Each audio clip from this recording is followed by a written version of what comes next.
وجاہت نے گھر میں ابھی کسی کو کچھ نہیں بتایا تھا۔ وہ از خود سب کا ریاکشن دیکھنا چاہتا تھا۔ یہ خبر سن کے گھر والوں کا ہاں البتہ ہانیہ کی خیریت وہ پہنچا چکا تھا۔ ریسیپشن پر ساری فارمیلٹی وہ پوری کر کے ڈاکٹر ناز سے ایک بار مل کر دوائیاں اور ہانیہ کی ڈائٹ کے متعلق سوالات پوچھ کر وہ ہانیہ کو گھر لے جانے کے لیے اس کے روم میں گیا، جہاں وہ لیٹی چھت کو گھور رہی تھی اور کسی گہری سوچ میں تھی۔ وجاہت اس کے ساتھ ہی بیٹھ گیا، کسی کو اپنے پاس محسوس کر کے اس کے وجاہت کو دیکھا جو اسے ہی دیکھ کے مسکرا رہا تھا۔ چلیے گھر، وجاہت نے پیار بھرے لہجے میں کہا، مگر ہانیہ نے اس بات کا کوئی جواب نہ دیا۔ کیا آپ خوش ہیں؟ ہانیہ نے وجاہت کو دیکھ کے کہا۔ وجاہت کو ایک پل سمجھ نہ آیا اس وقت وہ یہ سوال کیوں کر رہی ہے۔ جانتی ہو سن شائن، جب مجھے پتہ چلا تھا کہ نور ایکسپیکٹ کر رہی ہے تو یہ سب سن کے ایک پل کو مجھے خوشی ہوئی، مگر اگلے ہی پل مجھے بہت غصہ آیا تھا، کیونکہ اس خبر کے ساتھ مجھے یہ بھی پتہ چلا تھا کہ وہ میرے بچے کو مارنے والی ہے۔ میں نے بہت مشکل سے اسے روکا۔ ہمارے روز جھگڑے ہوتے تھے۔ وہ کئی دن مجھ سے ناراض رہتی تھی۔ ناراضگی میں وہ اپنے پاپا کے گھر چلی جایا کرتی تھی۔ یہ خوبصورت مرحلہ میں نے کبھی انجوائے نہیں کیا۔ پھر جب حور اس دنیا میں آئی تو میں مانو ساتویں آسمان پر چلا گیا تھا، لیکن صرف چند پل، کیونکہ اگلے ہی پل مجھے جو خبر ملی وہ میری ساری خوشیاں کھا گئی۔ پھر نور سے ملا تو اس نے اپنے آخری وقت میں جو بات کہی وہ سن کر مجھے ایسا لگا جیسے وہ کچھ بھی ہوا اس کا قصوروار میں ہوں۔ پھر نور چلی گئی، میری گود میں ایک بہت کمزور سی مگر بے حد خوبصورت بچی کو دے کر۔ میں جب حور کو دیکھتا تھا مجھے نور کے ساتھ کیا گیا برا سلوک یاد آتا تھا۔ میں نے وہ سب جان بوجھ کر نہیں کیا تھا۔ مجھے نہیں پتا تھا کہ مجھے کبھی نور سے اس سب کی معافی مانگنے کا موقع بھی نہیں ملے گا۔ زندگی میں پہلی بار میں نے سیلفش ہو کر نور کو اتنا پریشرائز کیا تھا کہ وہ حور کو اس دنیا میں لائے۔ وہ نہیں چاہتی تھی مگر میں چاہتا تھا۔ حور ایک بہت ہی سینسٹیو اور کمزور بچی تھی۔ میں اس کے لیے ہر چیز بہترین کرنا چاہتا تھا مگر میں اسے پیار نہیں کر پاتا تھا۔ اپنی زندگی کے وہ خوبصورت لمحات میں نے اپنی خود سری کی نظر کر دیے تھے۔ وجاہت روم میں لگی ایک بچے کی تصویر کو دیکھتے ہوئے وہ سب کہہ رہا تھا۔ ہانیہ نے ایک بار بھی اسے نہیں ٹوکا، بس خاموشی سے اسے سنتی گئی۔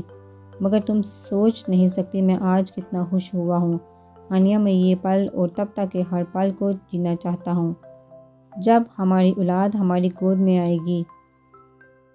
میں تمہیں ایک شہزادی کی طرح رکھنا چاہتا ہوں، ہر طرح سے تمہارا خیال رکھنا چاہتا ہوں، اپنی اولاد کو اپنی گود میں لے کر خوشی سے پاگل ہونا چاہتا ہوں۔ میں وہ سب کرنا چاہتا ہوں جو میں حور کے وقت نہیں کر پایا۔ وجاہت کے چہرے پر ایک چمک تھی خوشی کی جسے ہانیہ نے پیار سے دیکھا۔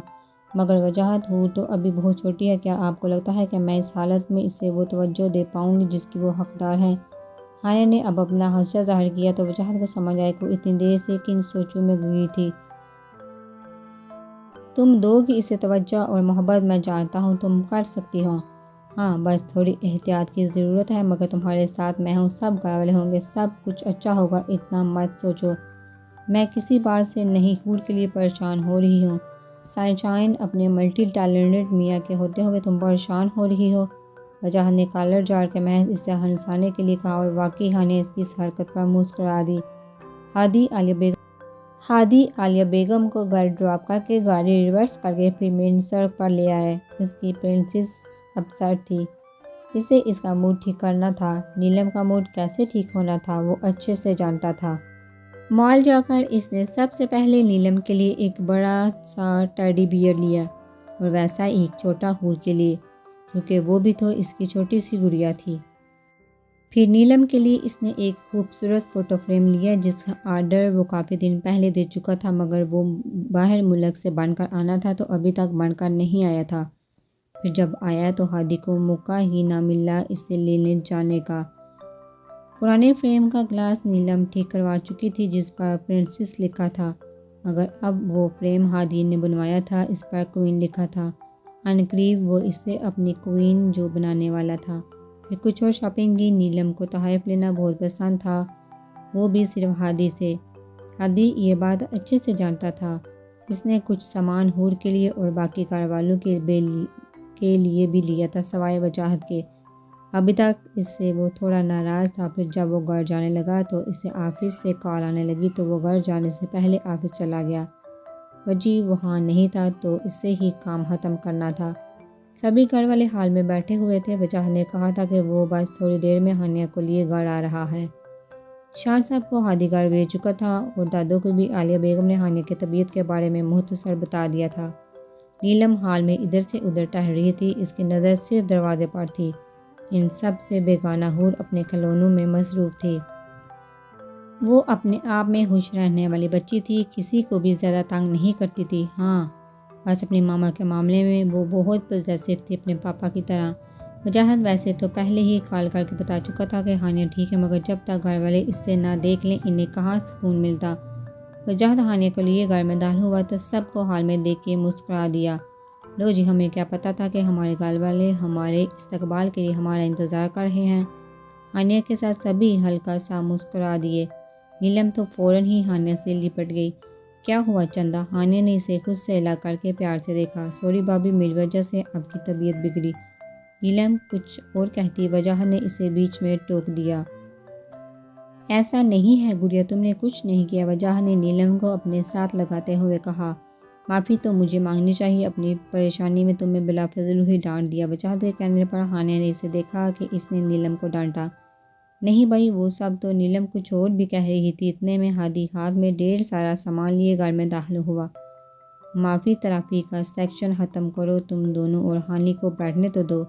وجاہت نے ایک بار پھر ہادی کو ہانیہ کو ہانی کہتے سنا تو اس سے گھورنے لگا۔ ہادی نے بھی شرارتی مسکان وجی کو پاس کی تو وجاہت لب بھینچے ہانیہ کو دیکھ کے کہنے لگا، جہاں بیٹھو گی یا ریسٹ کرو گی؟ وجاہت سب لوگ جہاں ہیں، میں روم میں اکیلے رہ کر کیا کروں گی؟ ہانیہ کے کہنے پر وجاہت نے اسے صوفے پر بٹھایا۔ جیسے دیکھ ہانیہ کو ہنسی بھی آ رہی تھی، جیسے وہ خود تو بیٹھ نہیں سکتی تھی نا۔ سبھی نے ہانیہ سے اس کی خیریت پوچھی۔ دادو جو اس کے ساتھ ہی بیٹھی تھی انہوں نے تو اسے سینے سے لگا لیا۔ میں ٹھیک ہوں بالکل، ہانیہ نے مسکرا کر دادو سے کہا جو اسے فکرمندی سے دیکھ رہی تھی۔ ہاں جی، اگر ٹھیک نہیں بھی ہیں تو میں سب کا موڈ ٹھیک کیے دیتا ہوں۔ ہادی سامان لیے صوفے پر بیٹھا جبکہ ایک ملازم ٹیڈی بیئر لے کر آیا اور اسے ہادی کے پاس ہی رکھ دیا۔ یہ سب کیا ہے؟ وجاہت جو اس کے بالکل سامنے بیٹھا تھا اتنے سارے تحائف دیکھ کے پوچھنے لگا۔ بے فکر ہو، اس سب میں تمہارے لیے کچھ بھی نہیں ہے، ہادی نے سامان کو دیکھتے ہوئے کہا۔ وجاہت ہادی کے روٹھے لہجے پر مسکرا دیا۔ وہ جانتا تھا وہ اس سے کیوں ناراض ہے، تو پھر یہ سب کس لیے کے لیے؟ تم نے میری پرنسس کو اپسیٹ کیا، بس اسی کو چیئر اپ کرنے کے لیے اس کی پسند کی کچھ چیزیں لے آیا۔ ہادی نے اب وجاہت کو دیکھتے ہوئے کہا، اب یہ سب چونچلے تھوڑے کم کرو اور جتنی جلدی ہو سکے اس گھر سے روانہ ہو جاؤ۔ وجاہت نے یہ سب صرف مذاق میں کہا تھا کیونکہ اس کا آج موڈ بہت اچھا تھا۔ اب ہمیشہ ہادی ہی اسے تھوڑی تنگ کر سکتا تھا، یہ کام وجاہت کو بھی اچھے سے آتا تھا۔ ہادی اس سامان الگ کرنے میں ایسے دکھانے لگا جیسے اس نے وجاہت کی بات سنی ہی نہ ہو۔ یہ سب دیکھ سبھی مسکرا دیے۔ لو پرنسس، یہ سب تمہارے لیے، کچھ شاپنگ بیگز اور بڑا ٹیڈی بیئر۔ اس نے نیلم کو تھمایا۔ ہادی ان لوگوں میں سے تھا جو کوئی بھی کام چھپ کر نہیں کرتا تھا۔ اس کی سوچ ہی یہی تھی کہ وہ کچھ غلط نہیں کر رہا تو لوگوں سے چھپائے کیوں، اور اس کی یہ عادت سب سے زیادہ وجاہت کو پسند تھی۔ نیلم نے مسکراتے ہوئے مشکور نظر سے ہادی سے وہ سامان لیا اور اپنے ٹیڈی کو پکڑے صوفے پر بیٹھ گئی۔ اس کے چہرے پر پھر سے خوبصورت مسکراہٹ آ گئی تھی جو صرف ہادی ہی لا سکتا تھا۔